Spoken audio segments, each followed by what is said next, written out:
Why do I have to watch a bunch of disgusting bugs eat their supper? Casey asked. She and Marshall were in the O. Orkin Insect Zoo at the National Museum of Natural History. "Because," Marshall explained, "Spike has stopped eating, and I want to find out why." Spike was Marshall's pet tarantula. Marshall was crazy about anything with more than 4 legs. Okay, Casey said. "But we can only stay for a few minutes. We have to be at the White House at 5:30. They passed a beehive behind glass, then an African termite mound. Some little kids were petting a huge cockroach held by a museum scientist. Casey unzipped her backpack, pulled out her camera, and snapped a picture. Marshall headed right for the tarantulas. A woman was dropping food into a glass-sided container. About 10 people were watching. Marshall wriggled his way to the front. He saw 2 tarantulas pounce on the food. The black spiders were the size of Marshall's hands. "Gross," Casey muttered. "My tarantula isn't eating," Marshall told the woman. "What can I do?" "What have you been feeding it?" the woman asked. "Mostly flies," Marshall said, "and crickets when I can find them." "It may be bored with that food," the woman said. "Tarantulas like variety." She put her hand on the tarantula tank. "These guys get beetles, grubs, crickets, cockroaches, moths, and other insects." The woman wrote something on a piece of paper and handed it to Marshall. "Try this place in Florida. They sell live insects online," she said. "They'll send them right to your door." Marshall thanked the woman. "Good luck," she called as he and Casey walked toward the exit.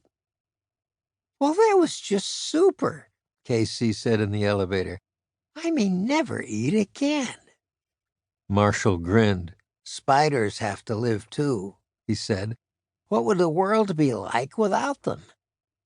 "Much better," Casey said. She gave him a friendly bump with her shoulder. Marshall returned the nudge as the elevator door opened. When they reached the exit, a family of tourists was staggering in. "It must be 100 degrees out there," the woman said, wiping her face with a hanky. The man smiled when he felt the air conditioning. "I want to see the bugs," their little boy said. Casey and Marshall stepped out into the heat. It was 5 o'clock, but the sun was still beating down on Washington. A red-faced man in shorts walked up to the museum's entrance. "Hope you're not planning to go to the Smithsonian Castle," he said to Casey and Marshall. He tilted his head toward the red building across the mall lawn. "The hottest day of the year, and the air conditioning breaks down." Casey glanced over at the stone building that looked like a castle. A stream of people hurried outside. 2 guards stood at the exit, making sure everyone left. Near the entrance was parked a white van with Ace Air Conditioning on the side.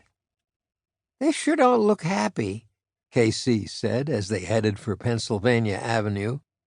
President Zachary Thornton was waiting for them at the White House. Ever since Casey and Marshall had saved him from evil scientists, he'd been their friend. "Is your mom coming tonight, too?" Marshall asked Casey. She nodded. "The president is sending a car to pick her up at work." Marshall smiled at Casey. "President Thornton really likes her." Casey blushed. "So they just hang out together," she said. Marshall rolled his eyes. "Casey, you and I hang out together. When adults hang out, it's called dating," he said. Casey was quiet for the rest of the walk to the White House.